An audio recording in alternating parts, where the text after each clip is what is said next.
My special guest today is Drew Hensley, and we're going to be discussing his new book, Invisible Grief, an honest conversation on the pain and loss of unrealized hopes, dreams, and good desires. Drew, it is truly an honor, sir. Welcome to the show. Thanks, Shaun. Thanks for having me on. I appreciate you taking the time to talk about this. My pleasure. As we talked about before the interview, you wrote the grief book I wanted to write in like 5 years, so you beat me to it. I'm gonna have to go back to the drawing board and find another angle. But before we get to talking about the meat of the book, let's hear a little bit of your grief story, your journey.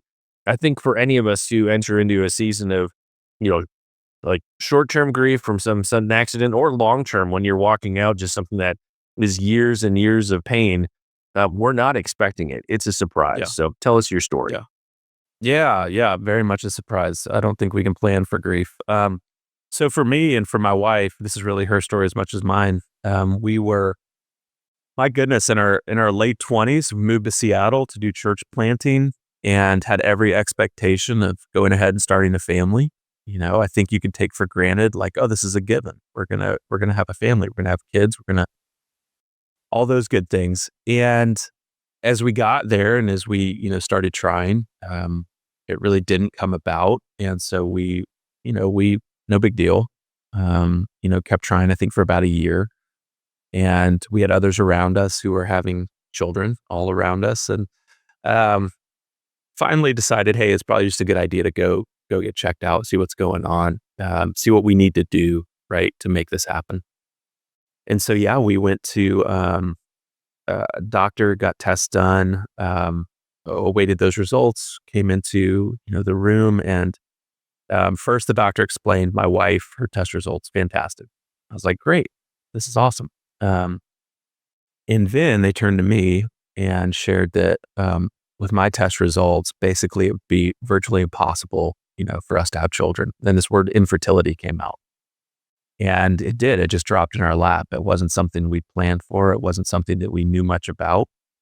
They did share that there was a procedure that we could try and that they felt like could work. So absolutely, let's do that. And so we did that. Weeks later, I went in and had a procedure done, and we started trying again. And another 6 months goes by, nothing happens, and so we go back in again and have more tests done, and that procedure didn't work, but there's one last procedure. And so it was like deja vu. We just went through the same motion again. And after the second procedure, there was really no waiting time for that. Even as the procedure was finished, they just informed us, hey, this isn't going to happen. You are not going to be able to have biological children. And so that was something we didn't expect at all. And not only didn't we expect, obviously had no idea, how do you deal with this? What does this mean? And so immediately we went into this season of kind of unknowing, but it felt like this dark looming cloud over us. And really didn't know what to do with that, especially not in a healthy way. And as I share in the book, I think it took me like 3 years to really get to a place where there was any positive movement forward, any potential for healing. But that was really our story. I mean, I just define invisible grief in the book as, the pain and loss of what has never been and may never be. It could be unrealized hopes, dreams, good desires. It could take a lot of different forms, but it doesn't come with a funeral, and there's not a time clock. It's often long-term, or maybe it's lifetime grief. And so, for us, it was infertility. For others, they can take all kinds of different forms. Well, I'd be curious to hear from your vantage point, a pastoral perspective, whether we talk about the timeline or just the difference of walking out that regular grief. We'll define regular grief. Often people associate that with death and dying, the loss of a loved one, and just kind of this hidden, invisible grief. Different timelines, different journeys. I'm curious in your ministry, as people have come to you for guidance, like how have you had to deal with both of these scenarios? How does it differ? How is it different? Yeah, I don't think either. I mean, neither are less painful, and neither necessarily have a clean. the time heals all wounds. It's like, yeah, that doesn't work. And that doesn't work with, grief in the way that we often think about it with death. Um, and the difference I think is that with the death of someone you love, that's clearly seen by others around you. There is this sense of, um, there's a sense of knowing, there's a sense of seeing, understanding. Um, I think that with that, even if grief lingers, there is this, there's not closure. I don't like the word closure at all. There are, obviously memories, there are experiences, there are realities that you've had with that person. Um, that doesn't necessarily make things easier, but I think that that can add in some ways to healing. Um, with invisible grief, I think a lot of times, some people, they just don't share that at all. They just inwardly feel it and it's never seen. And so people don't know that that's going on with it, whether that's a longing or whatever it may be. Or even if they do share it, I think a lot of people just don't know what to do with that. Like, okay, like, thanks for sharing that with me. And I'm sorry that you're experiencing that. But then that kind of just trails away. And I think the person that's experiencing it also feels a sense of, I don't want to be a burden. So now I need to hide this away, or I just need to keep it to myself. Um, and I think that that can often be the challenge there. This suppression, or just, I don't want to be a burden, or others around you. I mean, as long that, as time goes on, it's like it gets uncomfortable. Um, I just think of like Job's friends in the Bible. Like, they come around Job for a while and they do exactly what they should do at the beginning. They just are present and they sit with him. But then after some time goes, they like open up their mouth, and that's when things go sideways. Or like start offering all kinds of ideas. And I think that we're just really uncomfortable. Even in the culture that we live in, we're a very quick move on, move forward culture. And so the idea of sitting with somebody in something that might not be resolved ever, um, is really challenging for us.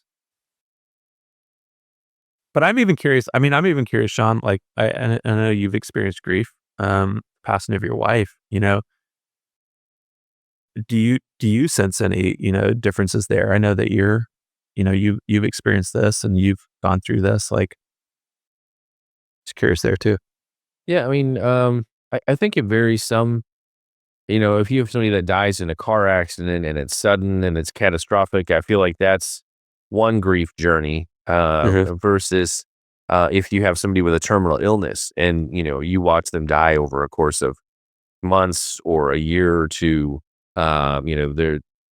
It's different in the sense that I feel like once you get that terminal diagnosis, like, your grief journey starts, like, you're hopeful, mhm, you're praying, you're pursuing medical options and all the things, but, your grief journey starts at that doctor visit, and you kind of grieve throughout everything until your loved one goes home to heaven. So that is, it's I think in a way it's sort of an invisible grief because you're not mhm, talking about that, you're grieving throughout that. mhm. And it's not, I guess it's not necessarily grieving the loss of that person just yet. It's grieving the loss of what was. Because if you have Yeah, a spouse, for instance, with a terminal illness, your marriage is completely different. You often move from husband or wife to full-time caregiver. And so just your yeah, life is not at all the same. So definitely grieving what was, I guess, would be part of that.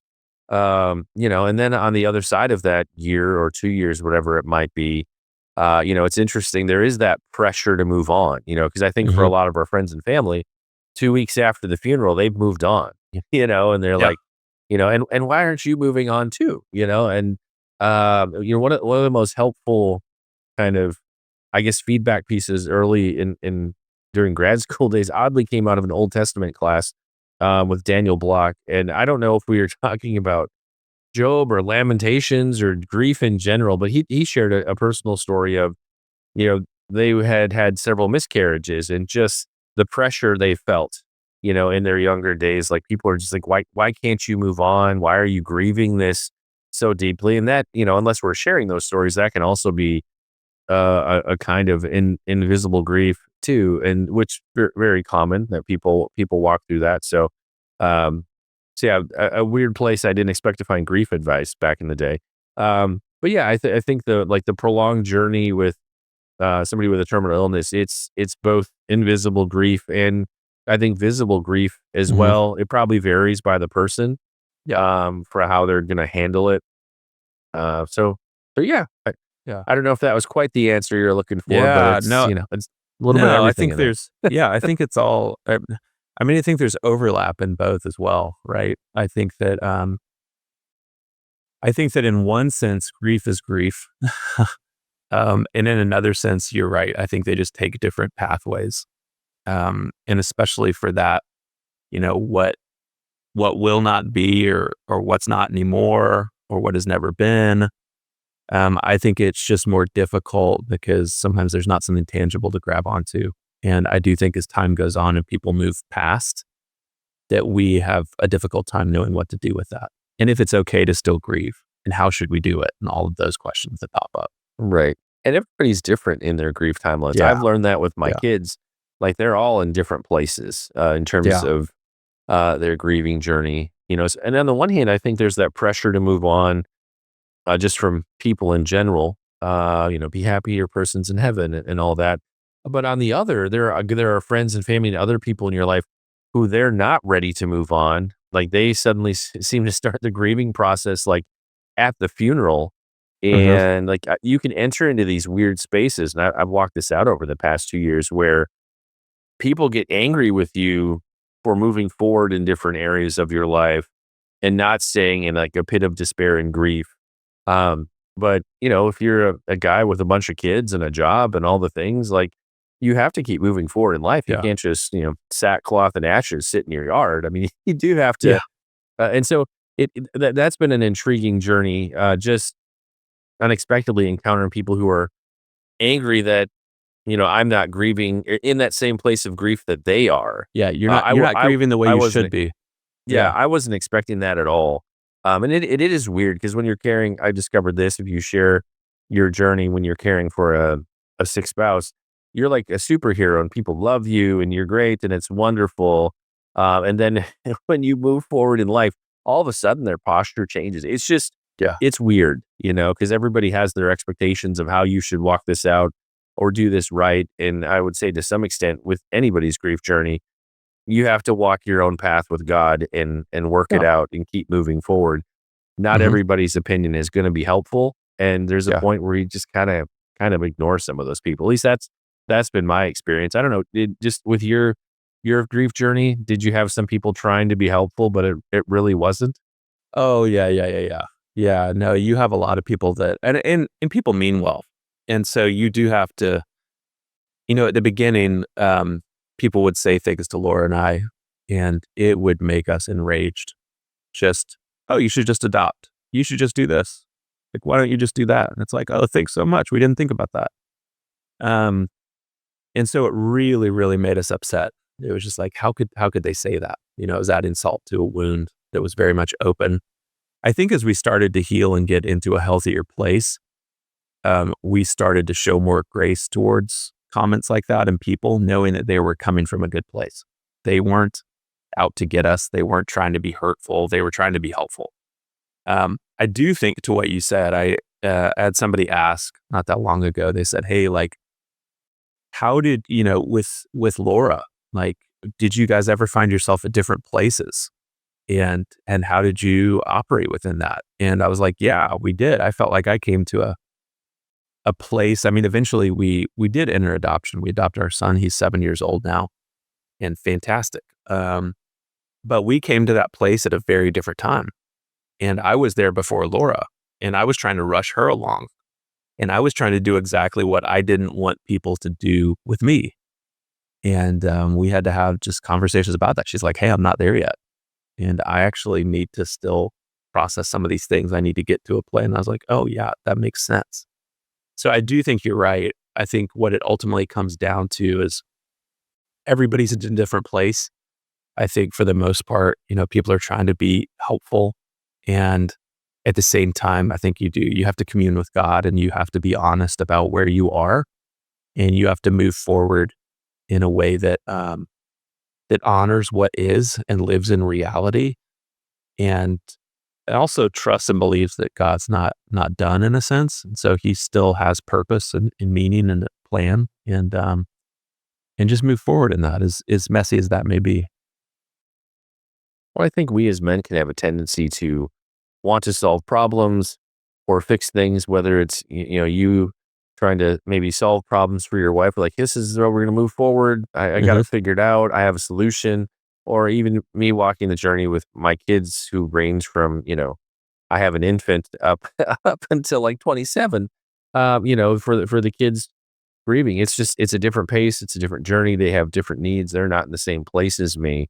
And trying to, rather than fix all their problems, have the grace and the maturity to go, oh, I have to let them move at their own pace. Because in our hearts, we hate to see them grieving and Yeah. hurting, and we want them to find closure and just forward momentum. But we can't force it. Like, it's in the time when they're ready for it. Although our heart is, I have a solution. Can't we fix this today? And it's, the solution is to be in their grief with them and walk it out with Hmm. them. But that feels like the hardest thing because, again, our heart is like, I want you to be happy again. I want you to be healed. I want you to, all the things. So we can have good intentions, but uh, this kind of, I guess, leads into my next question. Kind of, um, at various stages of a grief journey, just the need to slow down and be honest with where we're at, where the other people who are on the journey with us are at. Because I think we can have a tendency to want to rush things or jump the gun to be like, I'm going to figure out how to take away this pain and make myself feel better. So let's like move forward at a rocket's pace. But walking out this valley of grief, it's a slow and plodding journey to get to that other side where we're climbing out on that hill or that mountain. It takes some time. Hmm. Hmm. Yeah, absolutely. I think that, my tendency immediately was to try to run through it, find a solution, run around it, ignore it, suppress it, whatever. We don't want to feel pain, which makes sense. Nobody wants to feel pain. And it can take a long time. I did. I ran for 3 years, and I ran, in different ways. And so um, I had some unhealthy uh, coping mechanisms or trauma behaviors, whatever you want to call it. For me, it was humor was one of those. I would laugh everything off, and I've done that forever. But I would just try to minimize. That was a big one. While I was still trying to fix this or figure out a solution. And the other one just ended up being alcohol, which was just a numbing agent for like, hey, I just don't want to feel as much as I feel, and I just want to escape this for a little bit. Um, And so tried to, just along with pouring myself into the church that we were planting. Hey, if I can keep myself busy and I can just consume myself by other things, then, I'm not going to have to think about this as much. The problem is, in all of the running, the grief didn't get quieter. If anything, it got louder and it didn't go away. And so it wasn't until for me, it probably was rock bottom of just saying, okay, this isn't working. Like this whole running thing isn't working and I can't outrun this. And this is reality. And so it's time to slow down. No, it's not easy to slow down. We don't want to, but it's good. It's in that slowness that I think we can actually see things for what they are. And we invite God into it. He's been there anyway, but give permission. And I think that's where these gaping wounds can start to become scars, even if that is a long process. And the way that I think about it is, wounds only point to pain. And that's what I felt for those 3 years. But when there was actually started to be some healing, um, I think scars tell a story. And so, but yeah, the need to slow down, it's something that goes against everything I think we feel. And it goes against every bit of what culture tells us we need to do. Um, but for some things, there's just not a fix. And for me, being a man, that was incredibly difficult. Two ways. One, this grief came because my body didn't work the way it was supposed to work. And so I immediately felt this like, oh my goodness, I'm less of a man sort of feeling that came with this. And then secondly, I could not produce a fix for this. And so it was like this double-edged sword that I felt hit with. Um, And I didn't like that. But it did require slowing down eventually. It took a long time, but that's where I think we have to start, because that's the only time that we can start to truly be honest about what is. Well, I think, pulling back on kind of the thread of trauma response, coping mechanisms, I tend to call them functional idols.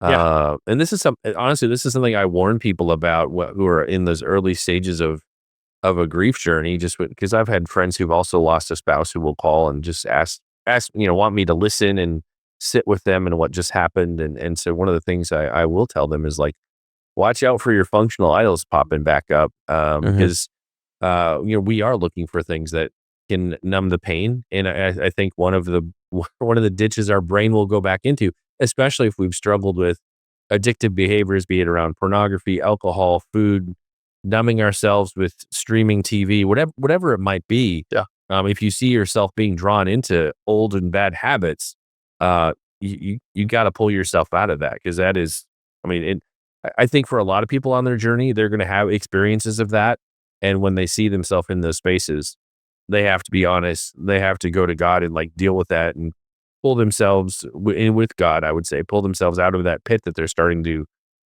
fall back into. So I don't say that to shame people. I think it's a normal response, but it can be a place where you can get stuck for a long time.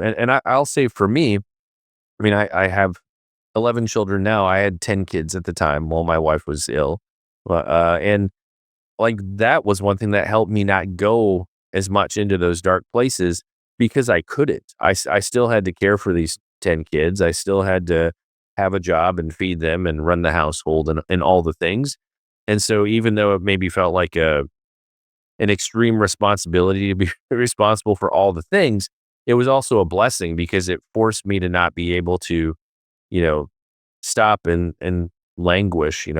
Yes, we need to slow down and grieve, but it helped keep me on a slow path of moving forward, because I couldn't let the kids down. They still needed a functional father. So it was super hard, but it was also a blessing at the same time. I'd be curious just to hear from your own journey, and just, again, kind of pastoral perspective.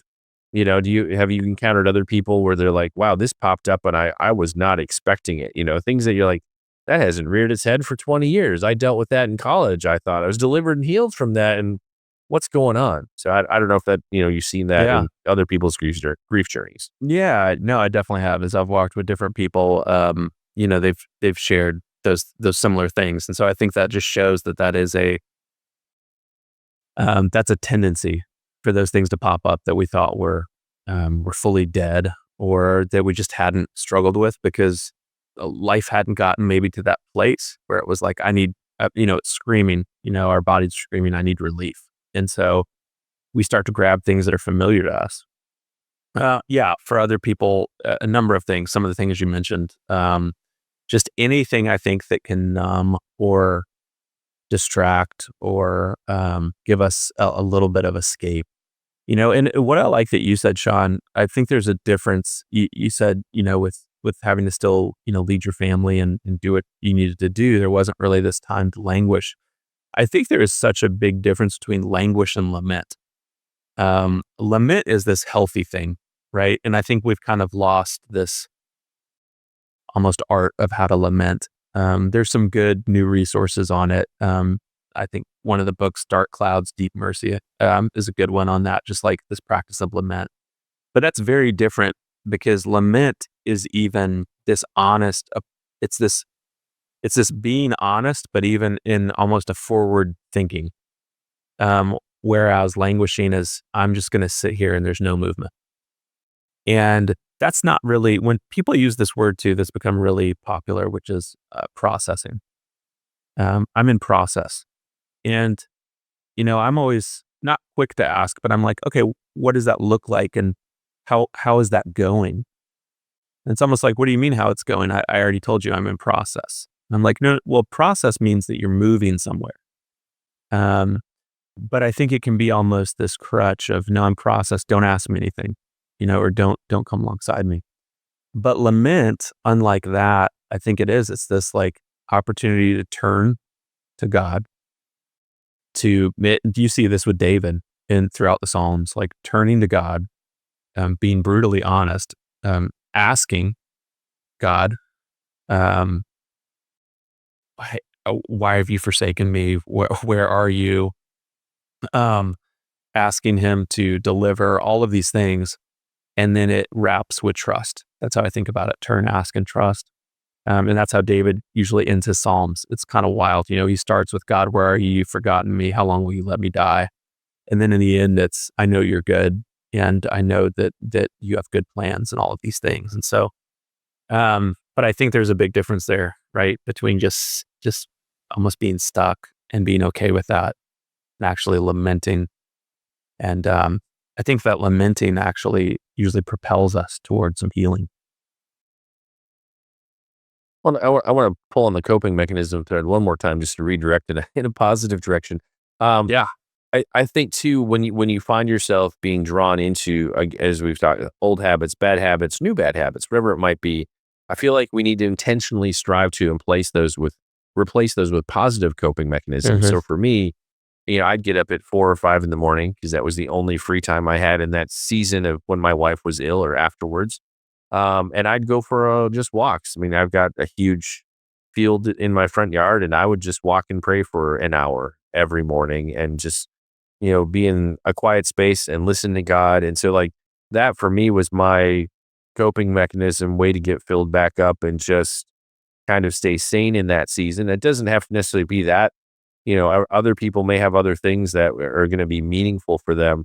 But I found in my journey trying to bring God into some positive coping mechanism to give me relief, Hmm. insanity, and a sense of, uh, you know, maybe even empowerment. Like just being out there with God felt like at least I was staying connected, and that was making a difference in my day to day of all the hard. So I don't know if in your journey you found ways to redirect that need for relief in Yeah. positive directions, but like that was a huge solution for me.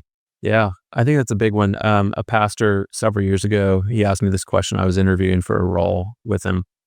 And he was very wise and I was not. I was very young. So I didn't even know what he was asking me. But he said, like, what's your place of center? And I was just like, oh gosh, I don't know what you're talking about.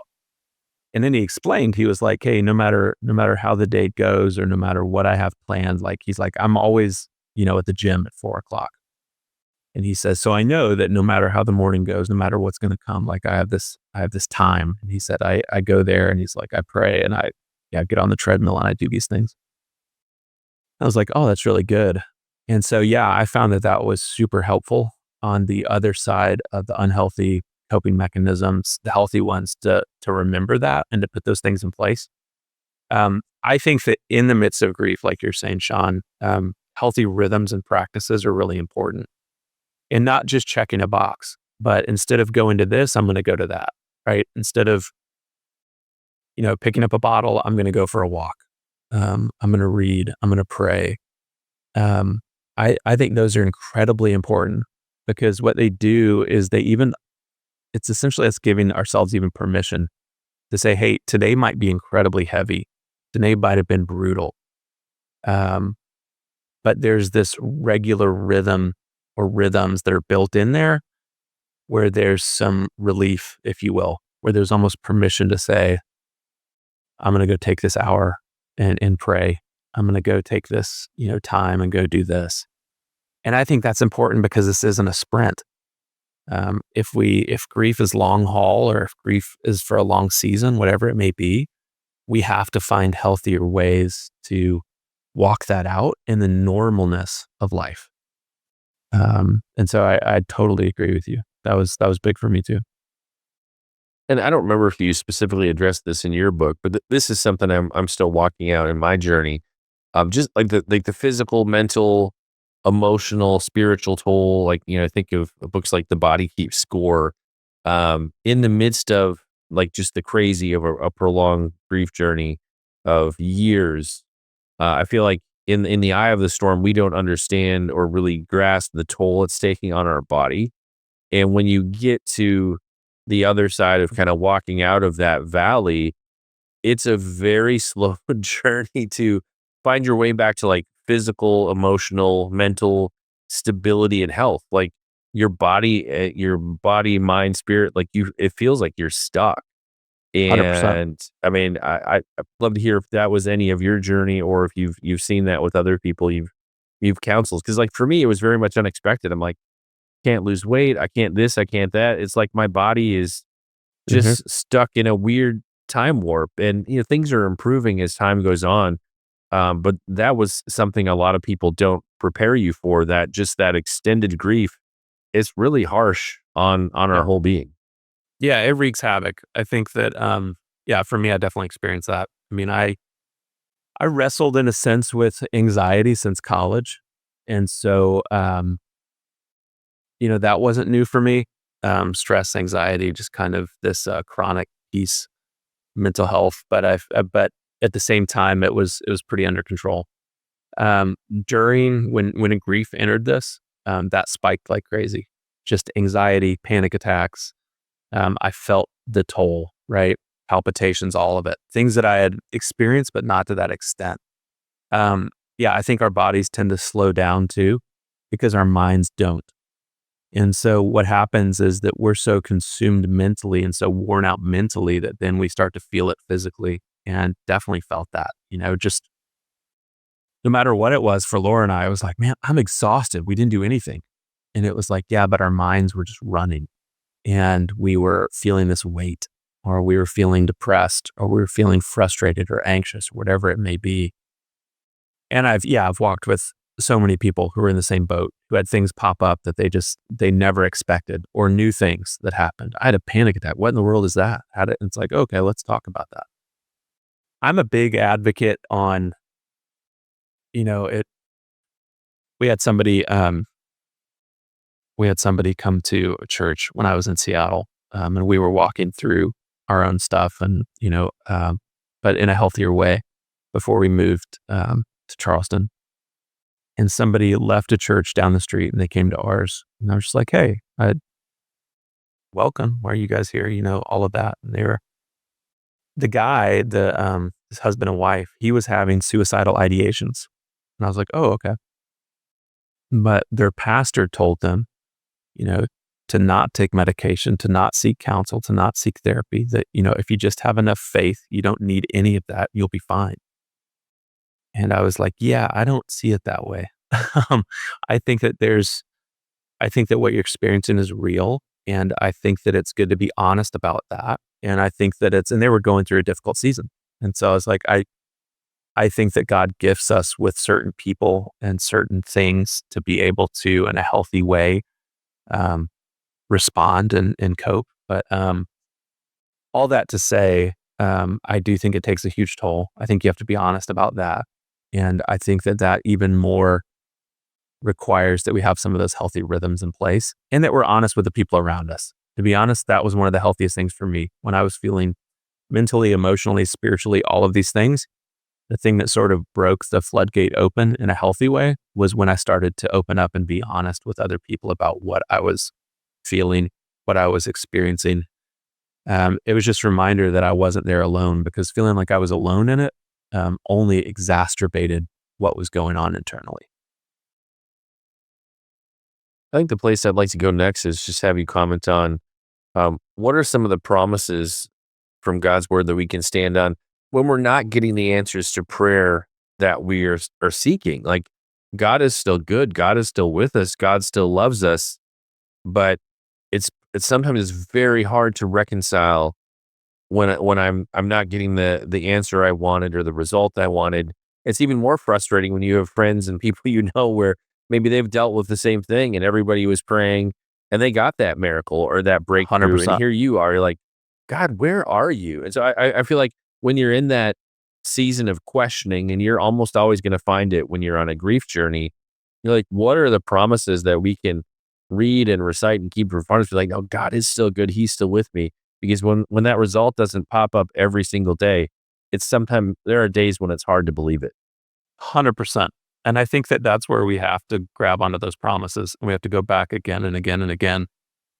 We're a very forgetful people. And so I think that we need these places of remembrance. We need these stakes in the ground that we can grab onto. I think for me, for Laura and I mean, Psalm 34:18 has been huge. God is close to the brokenhearted who saves those who are crushed in spirit. Like, people telling us that and us believing that was huge. Okay. He's close to us. We're not alone in this. Also in the Psalms, where God promises that he's storing up all of our tears in his jar. I was like, oh my goodness, like the imagery of that. But it's like what that promises us, and I touch on in the book a lot, is that nothing in this is wasted. So, excuse me, um, my grief isn't wasted. This season isn't wasted. Um, God hasn't forgotten, and he's actually taking account of all of this. Connecting that to Revelation 21, when it says God's going to wipe away all the tears and there will be no more pain, there will be no more sadness, and everything will be made right the way that it was intended. I love the bridge between that. It's like he's not forgetting and he's storing it up, and then he's going to eventually make things the way that they were supposed to be. I think the other big one, just another big promise that I had to hold on to a lot, because I think that grief of any kind, but especially invisible grief, where it might have to do with like not being married if you really desire marriage, or not having children if you really desire children, or maybe it's a mental or physical challenge that just prevents, community or friendships or relationships or a future that you hope for, is that those things can easily start to become, or they try to become, our identity. This is now who I am. And so I think that an important reminder in God's word is this grief is not who you are. This is a piece of your life, but ultimately you're one of God's kids. You're beloved. You're a son. You're a daughter. That's not changing. You're secure in that identity. That was huge for me, was having to remember over and over, okay, this is a piece of my life, but this is not who I am. And so I think that, and just knowing that if God's promises are good, he gets the final word. Whether you deal with this for a long season, or whether this is a major loss, or it's for a lifetime, he gets the final word. Grief is not going to get that. And he will restore all things. And that isn't to put a Band-Aid on what you're feeling, or to dismiss it in any way. For me, it's having heaven in our sights, that no matter what happens or what doesn't happen, this is the ultimate hope that we're moving toward. And so those promises, those are big ones. Those are some of those, the tears, his closeness, close to the brokenhearted saves those who are crushed in spirit. This isn't my ultimate identity, and he gets the final word. Well, and this is just more of a comment. I don't need you to respond to this, but in terms of identity, also just being conscious of not letting your loss, your grief become your shiny object that gets you attention. Like, I feel like there's such a tendency throughout culture I'm to be glad like, you said that and not me. see, there you go. I can say it. But it's just such a tendency, like, I'm hurting, I'm in pain, I'm all these things. It gives me attention. And like, that is all that they're about for years. And, Yeah. just again, walking out my own grief journey, I have adult children, some of who are women, and just reading a lot of books and encountering people who've walked through loss and grief. I feel like men tend to move on faster. We are better at compartmentalizing. Yeah. We often have responsibilities. Like I talked about, like I had to keep feeding my kids. I had to have a job.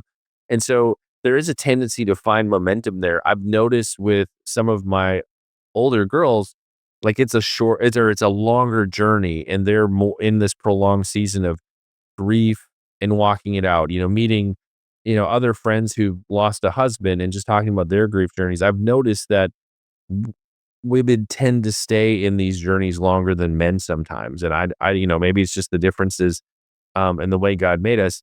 At the same time, I listened to a lot of podcasts and such throughout my grief journey, just trying to find resources and feedback and insights. And what struck me, there was this one particular podcast where people could call in and just, record a message or comment. And there were so many people talking about how, oh, I lost my mother 15 years ago. And every day on her birthday, like I just lose it and I'm awful and I'm in all this pain and it's terrible. And like what struck me is, I'm like, that's so incredibly sad. Like, you need counseling and Jesus and healing. And not that we can't be sad on those days of remembrance, anniversaries, and Sure. birthdays when we remember our loved ones, but I noticed that it seems to be more women than men, just people still stuck in their grief 5, 10, 15 years later, and it's just it really grieved me. And so, like, again, whether it's a guy or a gal, just be conscious of not letting this become your everything. Let it define you and be your Yeah. identity, because it's just a Yeah. ditch you're gonna be stuck in. Like, again, it's good to remember. Yes, we feel pain on those kind of days of remembrance, but at the same time, like, gosh, I hope you're not drawn back into that space you were when the grief was new and something just happened. Like, I don't feel like we should be feeling it to that level a decade plus down the road. So you didn't have to say like the things that are gonna get us in trouble in the city. Be like pastoral response for that, because again, my heart goes out to these people. I'm just super sad. I'm like, oh, Yeah. why? Like, you don't need to feel that level of pain a decade out from losing Yeah. somebody. Or No, I agree with if you. it, again, to be fair, if they have a more secular worldview, they're not following Jesus, there's no Yeah. hope of heaven, and you think this is all there is, I can understand the grief journey being different because you don't have a worldview where I don't have hope of seeing that person again. So, to be Yeah. fair, that may be a difference in some of those circumstances. Yeah, I think you don't wanna become so comfortable with your grief that it becomes this roommate that you're almost, find more comfort in it now being there than not, right? So what you were mentioning where now it becomes the end all be all, and this is all I can talk about, and this is how people now need to see me. And so I think there's a big difference between that and, again, it's the whole idea of actually healing versus just, I'm content to just sit here in this. And, I don't think that's healthy because I think that contradicts it. It comes down to, I think, a question for me of just, what I would do pastorally is ask that person, do you think God is still good? And if you're wrestling with that, then let's wrestle with it. But if you say, yes, I believe God is still good, well, then that means that he's not done. And so it's not it's okay not to be okay, but we're okay to not be okay, trusting that God's not just going to leave us there. And so he invites us to move forward with him. Now, we need to do that in a healthy way. That doesn't mean we suppress. That doesn't mean we forget. That doesn't mean we act like this doesn't exist. But we acknowledge that, again, this is not the end all be all. This is not our full identity. And if God is still good, God is still moving. And he invites us to keep moving with him. It may look different. It may not be easy, but he's not inviting us just to stay where we are. And obviously, throughout this conversation, we referred to my grief journey of losing a spouse to illness. We've referred to your grief journey of not being able to conceive children. In terms of other stories in the book, I just want to make sure we mention that, because I feel like it's finding that person with a relatable story that can help us Hmm. see a path to our own healing and our own Yeah. restoration. Just because it's so relatable, it's like they get where I'm at. So, um, other people's stories that you share in the book that are going to be Yeah. relatable to readers. Yeah, yeah, yeah. So I love the opportunity to share other stories, and that was really important to me because I wanted people to hopefully grab on to some of these different stories that are people that I've either pastored or I'm friends with or connected with. So, for instance, Aaron, who I'm friends with, he was essentially he never knew his father, and he was passed around as a kid. It didn't really have a good relationship with his mom at all. Sometimes didn't have one, and so abandonment was a big piece of his story and his grief. And that's a real good story of just like, again, kind of suppressing, not really knowing even is this grief, and then it coming out, later on in life, and then finding some healing in that. Joanna, who's a friend from Seattle, who I pastored, her dealing with a brain tumor that through surgeries left her with all kinds of complications, and just being honest with the difficulties of community and relationships, and that changed the trajectory completely. She's brutally honest about that. Um, I think grief too, this type of grief, we can feel that on behalf of someone else. So I talked to Scott and Janet about their daughter. Um, Madison, who was born deaf, and what it was like for them to walk through that with her and know that her life was going to look different than what they thought, they expected, and just being honest about that in their journey. Nick Vujicic, which some people know, major motivational speaker, got the pleasure to meet him years ago at a conference and hosted him for a weekend and got to talk a little bit about his story of being born without arms or legs and just the deep depression that hit him early on and not knowing there was any purpose to his life. And then um, God saving him from that and just his journey along the way. And so, man, there's a lot of good stories in there. Sarah's another one, The Gift of Grief, which is a challenging chapter. It's like grief doesn't have gifts. It's like, no, it does. And that's a part of, I think, God's goodness in the midst of a hard season. But just even seeing her own desire for marriage and family, what God did, even in the midst of that not happening and how he used her. So my hope is through all of those stories, along with our own, that it does connect and resonate with people on different levels. Maybe you don't grab onto all of them. Maybe they don't all connect in the same way. And the book is written very conversationally, and it's intentionally written that way and kind of messy even. And that's intentional because grief is messy and there's not a neat bow to tie on it. And in life, we want to be able to unwind all of the knots in this life. That's the way I think about it. And there are some knots that will not be undone. And things are not always cleaned up and tidy and have a bow on it. And that's life in a lot of ways. And so, yeah, I wanted to share those stories, and some of those are undone stories, and um, just have a real honest approach that's hopefully helpful. If you're looking for, here's 5 ways to overcome your grief, do not read this book. You'll be frustrated. But if you are looking for somebody who's maybe just a couple steps ahead, to walk alongside you pastorally and to hopefully care for you, just be honest and offer some good practicality, I think, for even healing and what that looks like, then I hope this is helpful. Well, and I can speak just as a guy in the Christian publishing space and a consumer of podcasts and books related to grief. And again, this book, I feel like it's going to be helpful to both men and women, but especially to men. There are very few grief resources written by guys that feel like they have, some of a guy's perspective on the grief journey. And so, I feel like this definitely just fills a huge gap in the Christian publishing market. So thank you for being bold in writing this. I feel like it's going to help a lot of people. In terms of folks who want to connect with you, find out more about the book, your ministry, all the things, like where are the places we can find you on the web? Yeah, you can go to drewhensley.com. So drewhensley.com, you can find out about the book. You can see some stuff that I've written, sermons, all that good stuff. I'm a local church pastor full time. And the book's available everywhere now. It came out on January 20th. You can jump on Amazon wherever you want to and snag that. I write regularly for some outlets, Key Life, Christianity Today, Gospel Centered Discipleship, Triple X Church, a few of those. So I'm around there. I'm on Instagram too if you want to see me share pictures of my son and all that fun stuff and what trouble we get into at Drew C. Hensley. But yeah. And we'll make it easy like we do with every episode. We'll have links in the description and show notes to websites mentioned, social media profiles, all the things. We'll also have links to where you can pick up your very own copy of this book. Once again, our guest today, Drew Hensley, our book, Invisible Grief, an honest conversation on the pain and loss of unrealized hopes, dreams, and good desires. And Drew, I want to say thank you so much for sharing with us today. It's been an honor and a pleasure to have you on the show. Thanks, Shaun. I appreciate it.